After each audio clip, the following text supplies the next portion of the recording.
कि मैं दुनिया को मनाने में लगा हूं, मेरा घर मुझसे रूठा जा रहा है। कोई ऐसी नीति रणनीति बनाते क्यों नहीं है जिससे सीमाएं हमेशा हमेशा शांत रहें। लेकिन पहलगांव की घटना ने साबित कर दिया है कि लापरवाही देशवासियों की जान ले सकती है। ऑपरेशन सिंदूर और पहलगांव की घटना पर दुनिया के किसी भी देश ने हमारा साथ नहीं दिया।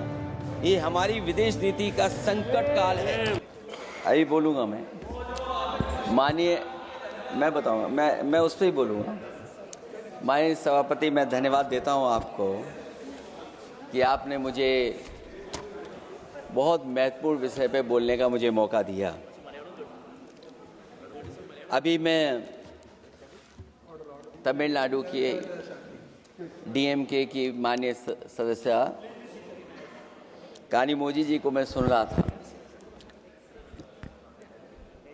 और उन्होंने, मैं उनको धन्यवाद देता हूं कि कई महत्वपूर्ण बातें उन्होंने रखी और अभी भी उनको अपनी अच्छी बातों के लिए बधाई मिल रही है। हमें खुशी है इस बात की कि विपक्ष में जो लोग हैं उनको बधाई मिल रही है, लेकिन सत्ता पक्ष के लोग जब बोल के जा रहे हैं तो उनके सदस्य भी उन्हें बधाई नहीं दे रहा कोई। अध्यक्ष महोदय, मैं धन्यवाद देता हूं आपका भी, और क्योंकि मैं उनकी बात सुन रहा था, उनकी बात सुनने से मुझे कुछ याद आया। मैं ये कहना चाहता हूं 2 लाइनों में कि मैं दुनिया को मनाने में लगा हूं। अध्यक्ष महोदय,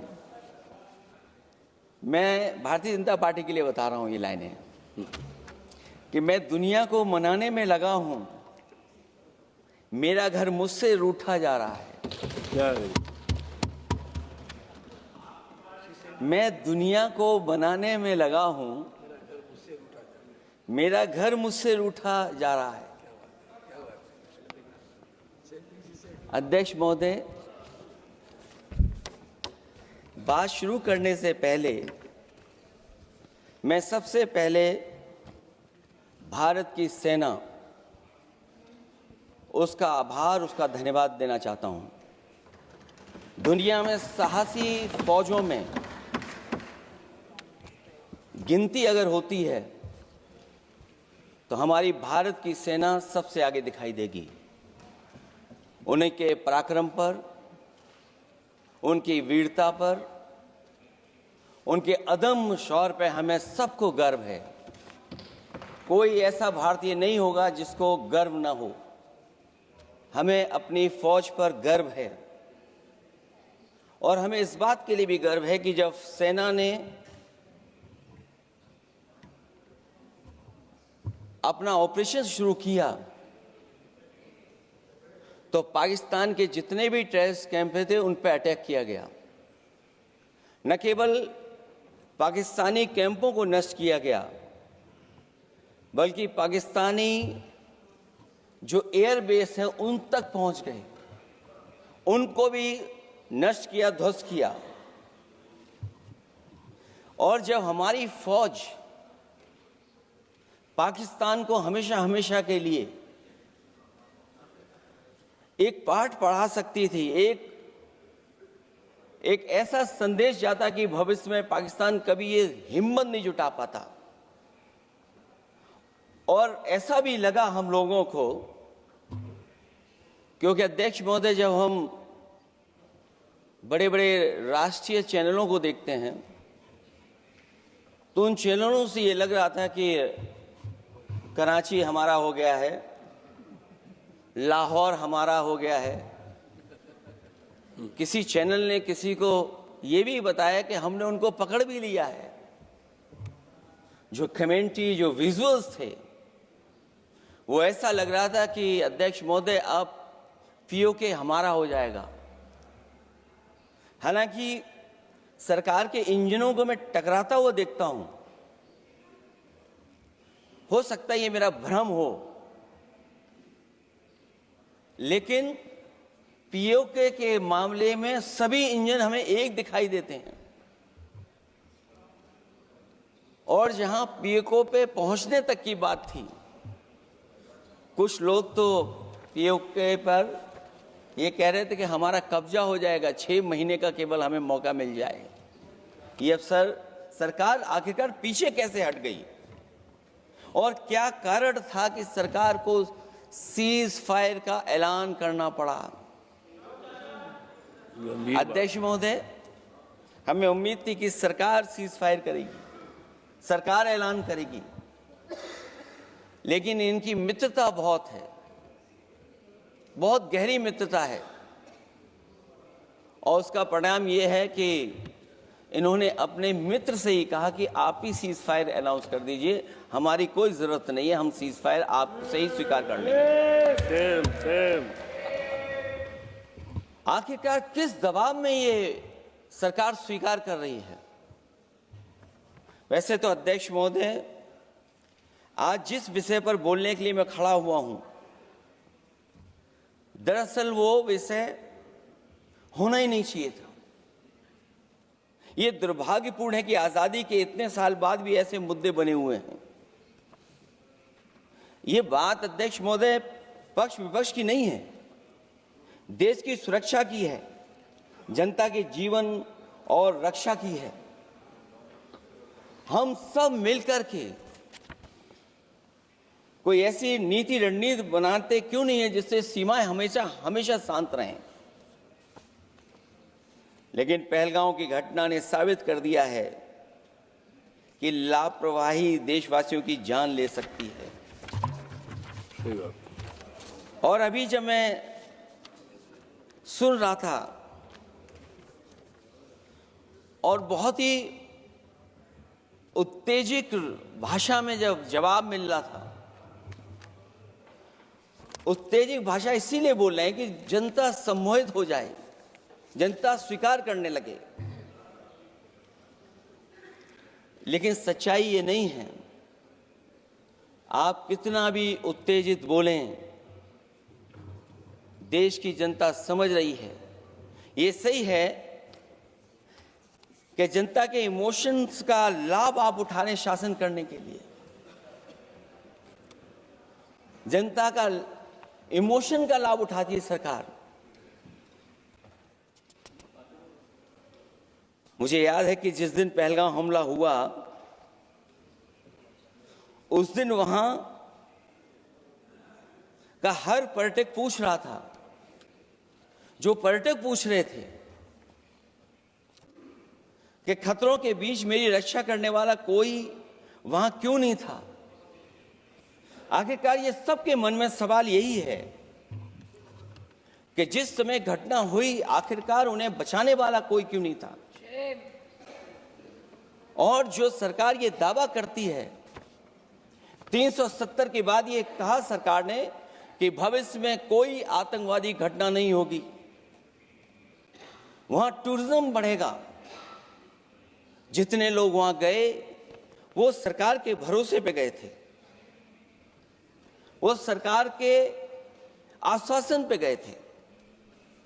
और आखिरकार सिक्योरिटी लैब्स की जिम्मेदारी कौन लेगा? अध्यक्ष महोदय, सबसे बड़ा सवाल यही है कि सिक्योरिटी लैब्स का रिस्पॉन्सिबल कौन होगा, वो जिम्मेदारी कौन लेगा? और ये जो पहलगांव की घटना हमारे इंटेलिजेंस फेलियर की वजह से है। उन्हें मैदान को खुला छोड़ दिया। वो सरकार जानती होगी कि कितना समय लगा होगा फोर्सेस को आने में। आखिरकार वो जिम्मेदारी किसकी है? और फिर सरकार को यह जरूर बताना चाहिए कि सरकार क्या क्या कदम उठा रही है कि भविष्य में ऐसी घटना ना हो। क्योंकि पहलगांव से पहले पुलवामा भी हुई, और पुलवामा में भी यही बात रखी गई थी कि इंटेलिजेंस फेलियर है। उस समय भी किसकी जिम्मेदारी थी इंटेलिजेंस फेलियर की? किसी को नहीं पता।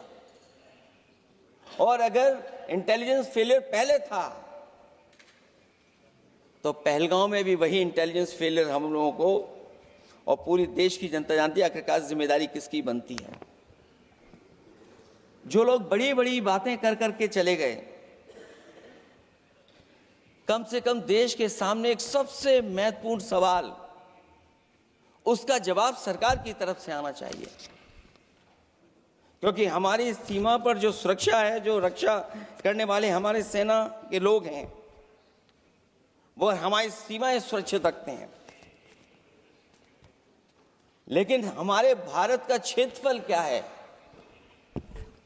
और सरकार को कम से कम ये जानकारी देनी चाहिए सदन को, देश की जनता को, कि जिस समय सरकार में ये भारतीय जनता पार्टी आई है और आज जब हम सदन में चर्चा कर रहे हैं, तो हमारे भारत का क्षेत्रफल क्या है, कम से कम क्षेत्रफल पता होना चाहिए।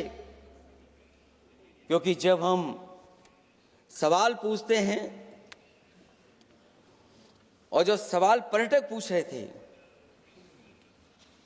कि कुछ ऐसे लोगों को सरकार की ओर से चारों तरफ से चाक चौबंद सुरक्षा घेरा क्यों दिया जाता है, वो जो बाद में ठग साबित होते हैं, जो हमारी रक्षा क्यों नहीं की गई।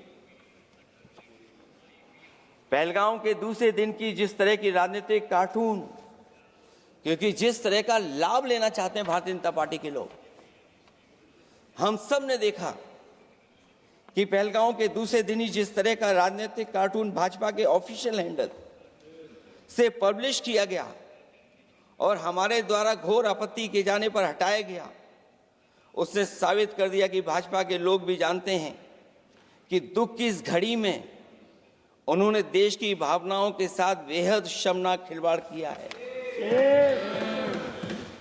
भाजपा बताए कि ऐसे संवेदनहीन लोगों के खिलाफ उन्होंने क्या कार्रवाई की है। ये अति गंभीर प्रश्न है कि जिन्होंने अपनों को खोया है, उन पर दबाव डालकर के बयान भले बदलवा दिए जाएं। लेकिन भाजपा याद रखें, बयान बदलवाने से सच नहीं बदल जाता है। पहलगांव के शहीद सैनिक की पत्नी द्वारा देश हित में शांति और सौहार्द की अपील करने पर उनसे जिस तरह का दुर्व्यवहार और उपशब्द कहे गए, उससे हर महिला और सच्चा देश प्रेमी बहुत दुखी है, आहत और शर्मिंदा हुआ है। ये सब जानते हैं कि किन लोगों की हरकत थी। इस संदर्भ में और परिप्रेक्ष्य में हमने महिला आयोग को पुरजोर अपील की थी कि वो नारी की गरिमा के विरुद्ध गलत बयानी करने वालों के खिलाफ केवल शाब्दिक औपचारिकताएं न निभाएं और बल्कि सही से कार्रवाई करें, लेकिन उस पर भी कुछ नहीं किया सरकार ने। पहलगाम की पीड़ित महिलाओं के बारे में कहे गए बयान के लिए निंदनीय शब्द से निंदनीय शब्द तक को आपत्ति होगी। नारी वंदन की जगह नारी का अपमान, निंदा और हर संभव शोषण उत्पीड़न करना ही भाजपा का असली चेहरा है, जो बेहद शर्मनाक है। पहलगाम में हुए आतंकवादी हमले के जवाब में एलजी साहब ने कहा कि वो इंटेलिजेंस फेलियर है, लेकिन यह नहीं बताया कि फेलियर क्यों हुआ है। अध्यक्ष महोदय, मैं उम्मीद करता हूं कि सरकार का ये जवाब जरूर आए कि फेलियर क्यों हुआ है। ऑपरेशन सिंदूर के नाम पर जो प्रचार किया गया वो भी निंदनीय है। सच तो यह है कि ऑपरेशन सिंदूर का होना ही सरकार की विफलता का प्रतीक है। इससे बड़ी विफलता सरकार की कोई नहीं हो सकती कि अध्यक्ष महोदय, हम और आप सब मिलकर के बैठ करके सिंदूर ऑपरेशन पर बहस करें, चर्चा करें। ऑपरेशन सिंदूर के दौरान विदेशी लोगों ने दावा किया कि उन्होंने उसे रुकवाया है। ये बात कई बार माननीय सदस्यों की तरफ से आई है कि आखिरकार किसने रुकवाया। हमसे हमारी संप्रभुता खंडित हुई है। संप्रभुता ही स्वतंत्रता की सुनिश्चित करती है। इधर आज़ादी के अमृतकाल का ढिंढोरा पीटा जा रहा है, उधर हमारी इंटीग्रिटी को चुनौती दी जा रही है। देश की विदेश नीति पूरी तरह फेल है। ऑपरेशन सिंदूर और पहलगांव की घटना पर दुनिया के किसी भी देश ने हमारा साथ नहीं दिया। ये हमारी विदेश नीति का संकट काल है। हमारे पड़ोसी देश या तो अतिक्रमण कर रहे हैं या हमारे साथ नहीं खड़े हैं। और अध्यक्ष महोदय, जो हमारे मंत्री जी हैं, जिनका क्षेत्र बिल्कुल सीमा पर है, उनसे बेहतर कोई नहीं जानता होगा कि आखिरकार पड़ोसी देश कितना हमारी सीमाओं पर अतिक्रमण कर रहा है। गंभीर नहीं है। समाजवादियों ने हमेशा देश की सरकारों को चिताया है कि असली चुनौती और प्रतिद्वंद्विता किस देश से है, कौन पूर्वोत्तर की सीमाओं में इंक्रोचमेंट कर रहा है। सरकार को ऐसे मामलों में साहस और समझदारी से काम लेना होगा। सीमाओं से समझौता नहीं करना चाहिए। आज सरहदों के साथ देश के कारोबार को भी चुनौती मिल रही है। सरकार को आगे बढ़कर के उसका समाधान करना है, 2 कदम पीछे करने नहीं है। अध्यक्ष महोदय, जो हम लोगों को सुनने में मिलता है, ये सरकार जवाब दे कि आखिरकार जो पाकिस्तान है उसके पीछे कौन सा देश खड़ा है। आखिरकार हमें चीन से उतना ही खतरा है जितना हमारे देश में आतंकवाद से खतरा है। सरकार की जो नीतियां हैं, सरकार के जो फैसले हैं, वो कहीं न कहीं ऐसे हैं जो हमारा सीमाओं का अतिक्रमण कर रहा है, उसी की व्यापारिक गतिविधियों में मदद करने का काम करते हैं। सरकार को अपनी आर्थिक नीतियों के लिए गंभीरता से पुनर्विचार करना होगा। हमारा व्यापार कारोबार मजबूत होगा तो कोई हमें चुनौती नहीं दे पाएगा। बात केवल $1 ट्रिलियन की नहीं, बल्कि देश की सुरक्षा और आत्मनिर्भरता की होनी चाहिए। एक तरफ स्वदेशी की नीति को इस प्रकार सरकार ने ताक पर फ्री ट्रेड की बात की है, तो दूसरी तरफ मैन्युफैक्चरिंग की जगह देश को ट्रेडर कंट्री बनाकर छोड़ दिया है। यही देश के बेरोजगारी की वजह भी है। ट्रेडर्स की मुनाफाखोरी और चंदा वसूली की वजह से महंगाई बढ़ रही है। आर्थिक मामलों में ये सरकार पूरी तरह फेल हो चुकी है। भ्रष्टाचार के कारण हर जगह सड़कें और पुल ध्वस्त हो रहे हैं, टंकियां गिर रही हैं और करप्शन जगह जगह लीक होकर के टपक रहा है।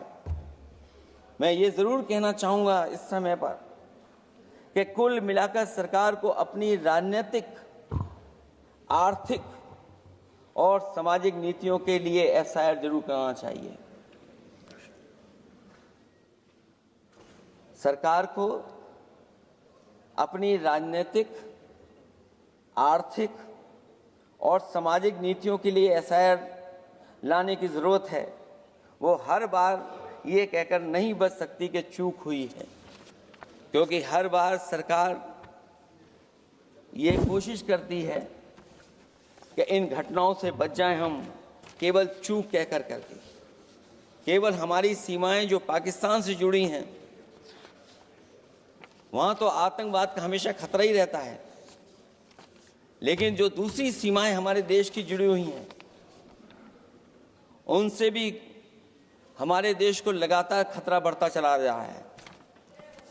आज अपनी सीमा की स्थिति गलवान से पहले की स्थिति तक भी नहीं लौटी है। जो पहले स्थिति थी वहां ये सरकार नहीं पहुंच पाई है। वास्तविक में नियंत्रण रेखा के कई क्षेत्रों में महत्वपूर्ण बफर जोन जब भारतीय गश्ती के लिए उपलब्ध नहीं है, तो पूर्वी लद्दाख में अतिरिक्त भारतीय तैनाती जारी है, जिससे सेना को सैनिकों की भारी कमी का सामना करना पड़ रहा है। हमें उम्मीद है कि जब इतने महत्वपूर्ण समय पर बहस हो रही है, तो सरकार अपनी अग्निवीर वाली योजना को वापस लेने का काम करेगी, जिससे कम से कम सेना की कमी, हमें सेना को पूरी की पूरी सेना मिल सके। जनवरी में अपनी वार्षिक प्रेस वार्ता में जब सेना प्रमुख से ये पूछा गया तो उन्होंने जवाब डालते हुए कहा कि गश्ती से जुड़े फैसले अब स्थानीय कमांडरों पर छोड़ दिए गए हैं। जैसे भारत की सीमाओं की पवित्रता अब राजनीतिक नेतृत्व का नहीं बल्कि स्थानीय सेवा अधिकारियों का मामला रह गया है। इस पे भी सरकार को बहुत गंभीरता से सोचना पड़ेगा कि जहां लगातार हमारी सीमाओं का एनक्रोचमेंट हो रहा है। चीन ने भारतीय वाहन निर्माताओं के लिए आवश्यक दुर्लभ खनिजों की आपूर्ति रोक दी है।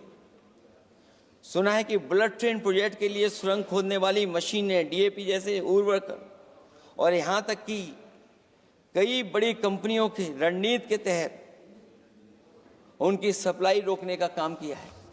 जहां हम एक तरफ आत्मनिर्भर का नारा दे रहे हैं, वहीं हम किस पर निर्भर होते चले जा रहे हैं, ये भी विचार करने का सवाल है। सुनने में आ रहा है कि कुछ महीनों के बाद सरकार बीजिंग में मंत्री अधिकारी सब मिलकर के कोई बहुत बड़ी मीटिंग होने जा रही है। कहीं ऐसा तो नहीं है जो कूटनीतिक भागदौड़ चल रही है, कहीं कोई हमारी कमजोरी तो नहीं उजागर कर रही है। इसलिए जहां हमें पाकिस्तान से खतरा है, उसकी सीमाओं से हमारा आतंकवाद आ रहा है, वहीं जो उसके पीछे खड़ा हुआ देश चीन, उससे भी हमें सावधान रहना पड़ेगा। और अध्यक्ष महोदय, हम सब समाजवादियों ने कई मौकों पर ये बात रखी और कही कि हमारा खतरा पाकिस्तान से नहीं है, हमारा खतरा है चीन से। न केवल वो हमारी जमीन छीन रहा है समय समय पर, बल्कि हमारे बाजार को भी छीनने का काम कर रहा है। इस सरकार को कहीं न कहीं आतंकवाद को और पाकिस्तान को लगाम लगाने के लिए 10 या 15 साल का ऐसा फैसला लेना चाहिए जिससे कि वहां से हमारा कारोबार कम होता चला जाए। और अगर हमारा देश महोदय कारोबार कम नहीं होगा तो हम अपने देश को आत्मनिर्भर भी नहीं बना पाएंगे। ये जो आत्मनिर्भर का नारा है, कहीं ऐसा तो नहीं है नारा कुछ व्यापारियों को लाभ पहुंचाने के लिए हो रहा हो? क्या व्यापार और राजनीति का संबंध ऐसा हो सकता है कि दोनों एक दूसरे का लाभ उठाएं? और याद रखें कि अगर हमें पाकिस्तान से खतरा है तो चीन राक्षस है, वो हमारी जमीन और हमारी बाजार दोनों छीन लेगा। मैं अंत में अपनी बात खत्म करने से पहले मैं कुछ सुझाव देना चाहता हूं। और मुझे याद है जब पिछली बार चीन से सवाल खड़ा हुआ था, ये सरकार पता नहीं कैसा फैसला लेती है। और मैं अभी विदेश मंत्री जी को जब सुन रहा था तो विदेश मंत्री जी ये कह रहे थे कि जो इंफ्रास्ट्रक्चर बन रहा है वो हमारा बहुत अच्छा इंफ्रास्ट्रक्चर बन रहा है।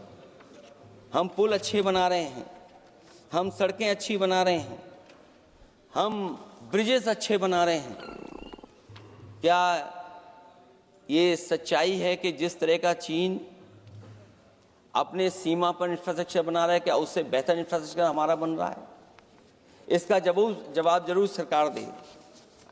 वहीं जहां हमारे डिफेंस को स्ट्रेंथन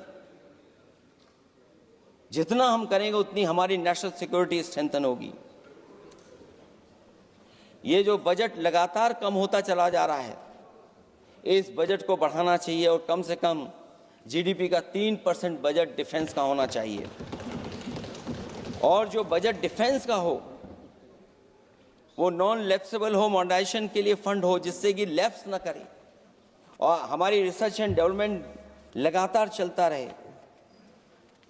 जो हमें कई बार आश्वासन मिलता है कि टेक्नोलॉजी ट्रांसफर भी हो जाएगा, आखिरकार टेक्नोलॉजी ट्रांसफर के लिए हमें वर्षों क्यों इंतजार करना पड़ता है? आखिरकार इसका जिम्मेदारी कौन लेगा?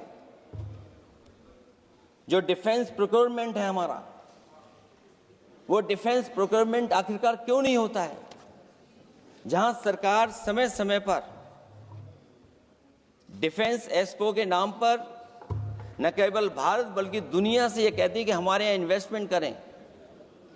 आखिरकार डिफेंस एक्सपो के इन्वेस्टमेंट के कार्यक्रम के बाद कितना डिफेंस सेक्टर में इन्वेस्टमेंट आया है, और साथ ही साथ जब आत्मनिर्भर की बात हो तो हमारे देश की अपनी रक्षा करने के लिए हमारे अपने लोग क्यों नहीं तैयार हो रहे हैं? यह सरकार इतना क्यों नहीं जोखिम उठा रही कि हम खुद तैयार हों उन चीज़ों को बनाने के लिए? इसलिए मैं एक बार फिर ये कहता हूं कि जहां पर सेना ने बहुत बहादुरी के साथ, अपने पराक्रम के साथ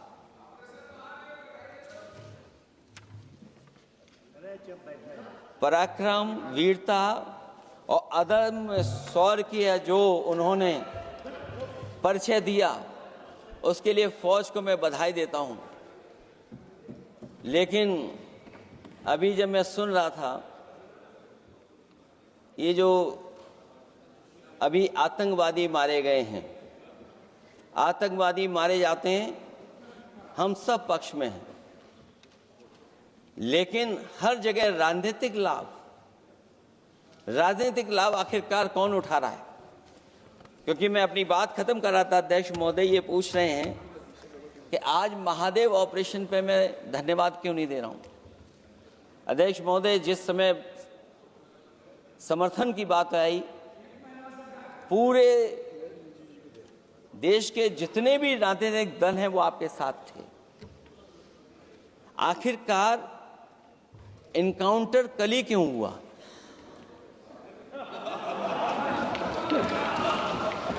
और अध्यक्ष महोदय, फिर वही बात मैं दोहराऊं जिसकी वजह से पहलगांव हुआ, जिसकी वजह से पुलवामा हुआ। अगर ये इतना ही टेक्नोलॉजी और इन सब चीजों को समझते हैं और जानते हैं, इतना ही टेक्नोलॉजी और इन चीजों को सब समझते हैं, तो आखिरकार अध्यक्ष महोदय, पुलवामा में जो गाड़ी में RDX आया, वो गाड़ी आज तक क्यों नहीं पकड़ी गई? और शायद भारतीय जनता पार्टी के लोग ये जानते होंगे कि बहुत सारे विभाग सरकार के होते हैं, सैटेलाइट इमेजेस देते हैं। अगर आज भी भारतीय जनता पार्टी चाहे तो पुलवामा में जो गाड़ी आई है, सैटेलाइट इमेजेस से वो पता कर सकती है कि वो किस रास्ते से वो गाड़ी आई थी। आप हिम्मत क्यों नहीं जुटा पा रहे हैं उसके लिए? और फिर पहलगांव में किसी भी दल ने आपके साथ किसी तरह की राजनीतिक बातचीत नहीं की, लेकिन राजनीतिक लाभ आपने कांग्रेस पार्टी से भी उठाने की कोशिश की, हमारे से भी उठाने की कोशिश की। अगर डेलीगेशन भेजना ही था आपको तो पॉलिटिकल पार्टीज तय करती हैं, आप नहीं तय कर सकते। ये राजनीति कौन कर रहा है? और फिर अध्यक्ष महोदय, राजनीति करने वाले वो लोग जो अपने चुनावी भाषण में कह रहे थे कि POK हम 6 महीने में ले लेंगे, हम अक्साई चिन्ह ले लेंगे। इसीलिए मैंने सवाल पूछा अध्यक्ष महोदय सरकार से कि जिस समय सरकार में भारतीय जनता पार्टी आई, उस समय भारत का क्षेत्रफल क्या था और भारत का क्षेत्रफल आज क्या है? क्या 5 फिंगर्स, पेंगोंग लेक, गलवान घाटी, रजांगला, उसका जवाब किसके पास है? सरकार के पास है क्या कि नहीं है? और मैं आज अध्यक्ष महोदय कहता हूं, हम वॉर के खिलाफ हैं, हम वॉर नहीं चाहते हैं, लेकिन सीमा पर शांति रहे, हमारा कोई इंक्रोचमेंट नहीं करे। झगड़ा मैं आज भी कहता हूं, ये लड़ाई आपको, जो लड़ाई हुई है वो पाकिस्तान से आप नहीं लड़े हैं। अध्यक्ष महोदय, आप कितना भी छिपना चाहोगे, छिपाना चाहोगे, कोई भी स्वीकार नहीं करेगा। ये जो लड़ाई लड़ी गई है, ये आपको चीन से लड़नी पड़ी थी। और जो समय आप बताते हैं कि इस समय से इस समय तक हमारी एयरफोर्स और हमारे लोगों ने हमला किया, टेररिस्ट लोगों के तमाम सेंटर्स को खत्म किया है, तो हमारे मन में भी एक इच्छा आती है कि हमारे सबसे बेहतरीन एयरक्राफ्ट जो नींबू और मिर्च लगा करके जिनकी पूजा की गई थी, वो कितने उड़े थे। हम और सवाल नहीं पूछना चाहते हैं हम आपसे, मैं केवल इतना पूछना चाहता हूं कि जिन एयरक्राफ्टों को नींबू और मिर्च लगा करके पूजा की गई थी, वो एयरक्राफ्ट कितने उड़े थे। हमें अपनी पूरी एयरफोर्स पे गर्व है। इतने बेहतरीन पायलट किसी के पास नहीं है जितने बेहतरीन पायलट हमारे पास हैं। और हम समाजवादी वो लोग हैं जिन्होंने ऐसा इंफ्रास्ट्रक्चर सड़कों का बनाया था कि अगर कभी इमरजेंसी हो तो आपका एयरक्राफ्ट वहां पर उतर जाएगा। और देश में पहली बार सुकोई, मिराज और हरकुलस अगर किसी ने सड़क पर उतारे थे तो वो समाजवादी पार्टी और हम लोगों ने सड़क पर उतारने का काम किया था। सही बात। और दूसरा, अध्यक्ष महोदय, मैं और जानकारी देना चाहता हूं। आपके देश के प्रधानमंत्री जी हमारे देश के नहीं, हमारे भी प्रधानमंत्री हैं, हमारे हैं बात खत्म हो रहा है। अध्यक्ष महोदय, मैं फिर बोलता हूं। अध्यक्ष महोदय, मैं तो आपको बहुत अच्छा मान रहा था कि आप ही मुझे बुलवा के गए थे। मैं फिर बोलता हूं, देखिए प्रधानमंत्री जी की लाइनें हैं ये वाली, मैं दुनिया को मनाने में लगा हूं, मेरा घर मुझसे रूठा जा रहा है। आखिरकार कौन रूठा हुआ है?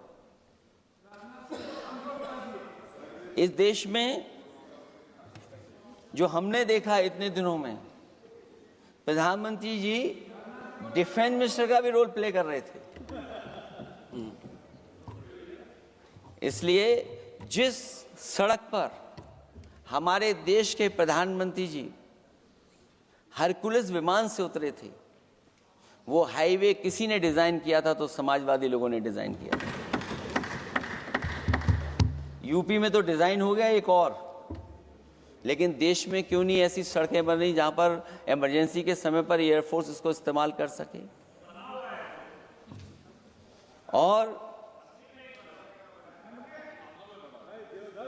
और बनाइए, मैं तो कहूंगा कि और बनाइए, मैं तो कह रहा हूं। और जिस तरीके से हमारी सेना ने जो मुकाबला किया है, सीज फायर के बाद भी ड्रोन आ रहे थे, ये भी सरकार को स्वीकार करना पड़ेगा। आखिरकार सवाल ये है हमारा कि सीज फायर किसके दबाव में किया है और सीज फायर क्यों किया जब हमारी फौज पीओके को भी ले लेती और पाकिस्तान के भी।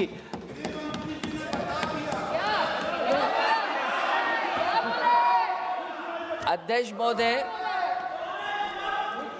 सीज फायर आपके मंत्री जी ने नहीं किया, सीज फायर आपके मंत्री जी की तरफ से नहीं आया, क्योंकि हमारे मंत्री जी वो सोशल मीडिया को देखते नहीं हैं। सबसे पहले सोशल मीडिया पे बात आई थी,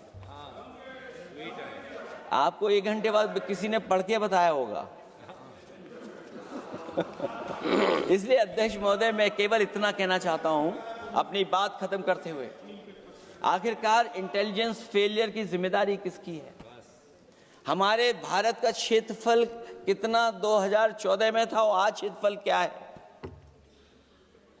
और लगातार इनकी सरकार में आतंकवादी घटनाएं क्यों हो रही हैं?